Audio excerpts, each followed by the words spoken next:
मुझे तो विराट कोहली की चिंता हो रही है।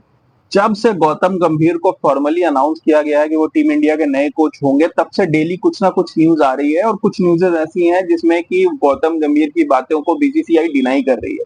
अब इस बात का गुस्सा किस पे फूटेगा, आप समझ सकते हो। अभी गौतम गंभीर के बारे में मैंने कल आपको बताया था कि विनय कुमार को एज अ बॉलिंग कोच वो लाना चाहते थे, और बीसीसीआई ने वो रिक्वेस्ट डिनाई कर दी। अब फील्डिंग कोच की रिक्वेस्ट भी डिनाई हो गई है।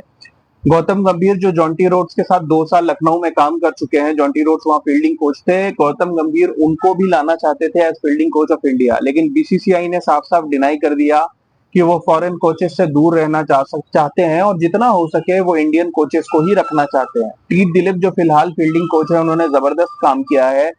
फील्डिंग के मेडल्स दिए जा रहे हैं, कैचिंग में जबरदस्त इंप्रूवमेंट है, चाहे अक्षर पटेल हो, सूर्य कुमार यादव हो, या इवन सिराज की फील्डिंग आप देखेंगे तो बहुत ज्यादा सुधर गई है। ग्राउंड फील्डिंग के साथ साथ कैचिंग के ऊपर भी काफी काम हुआ है, और टी दिलीप अपना रोल कंटिन्यू करना चाहते हैं, और बीसीसीआई को कोई ऐसा रीजन नहीं दिखता कि वो टी दिलीप को हटाएं। इसलिए जॉन्टी रोड्स की रिक्वेस्ट भी गौतम गंभीर की रिजेक्ट हो गई है। अब गौतम गंभीर को पहले ये बोला गया था कि उन्हें फ्री हैंड दिया जा रहा है, लेकिन अब गौतम गंभीर की कुछ रिक्वेस्ट ऑलरेडी डिनाई हो चुकी हैं, दो तो ऑलरेडी डिनाई हो चुकी है। अब गौतम गंभीर ने एक तीसरी रिक्वेस्ट डाली है कि रेयान टेंडरस्कॉच, जो कि आपके स्कॉटलैंड के प्लेयर हैं, जिनको कि वो पहले भी टीम में केकेआर की टीम में साथ में खेल चुके हैं, जिनकी उन्होंने काफी तारीफ की थी during one of the sessions for KKR, कहा था कि इनके जैसा जबरदस्त टीम मेंबर उन्होंने नहीं देखा। अब उनको टीम में लाने के लिए वो पूरी जी जान से कोशिश कर रहे हैं, लेकिन कहा जा रहा है कि बीसीसीआई उस स्टैंड पे बिल्कुल अड़ी हुई है कि हम किसी फॉरेन कोच को नहीं लाना चाहते। हालांकि दो रिक्वेस्ट गंभीर की डिनाई हुई है, तो शायद ये मान ली जाए, और रेयान टेंडस कोच बहुत एक्सपेंसिव भी नहीं है, तो कहीं ना कहीं शायद ये रिक्वेस्ट एग्रीमेंट में आ सकती है। लेकिन देखना पड़ेगा कि बीसीसीआई अपने फॉरेन कोचेस को नहीं लाने के स्टैंड के ऊपर कितना अड़ती है।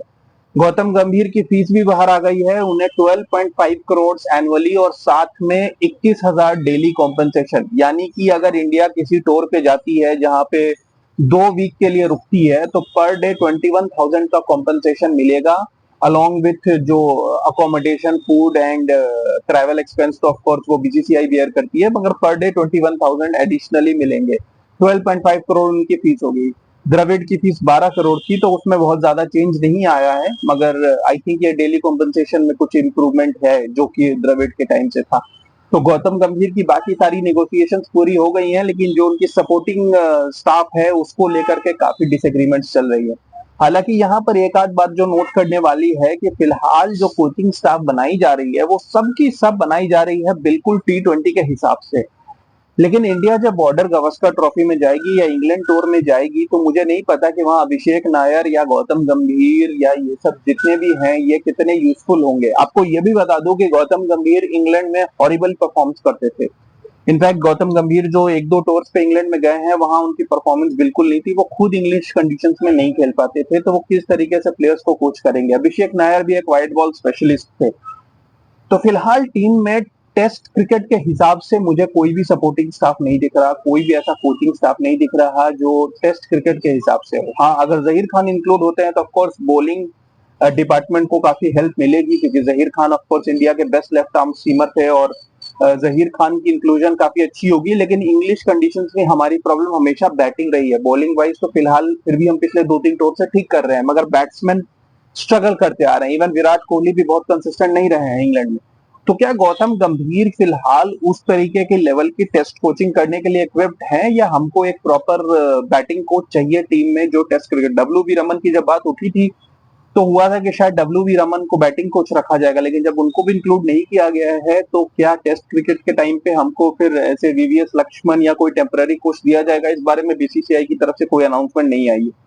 ये पूरा कोचिंग स्टाफ सिर्फ और सिर्फ T20 फॉर्मेट के हिसाब से इक्विप्ड है। टेस्ट क्रिकेट के हिसाब से इसमें ना तो कोई कोचिंग एक्सपीरियंस है, ना ही किसी के कोई ऐसे क्रेडेंशियल्स हैं जो ये बता सके कि ये टीम आप कह सकते हो कि इंग्लिश कंडीशन। इवन ऑस्ट्रेलिया में मुझे नहीं लगता कि गौतम गंभीर की ऑस्ट्रेलिया या इंग्लैंड में एक भी टेस्ट सेंचुरी है।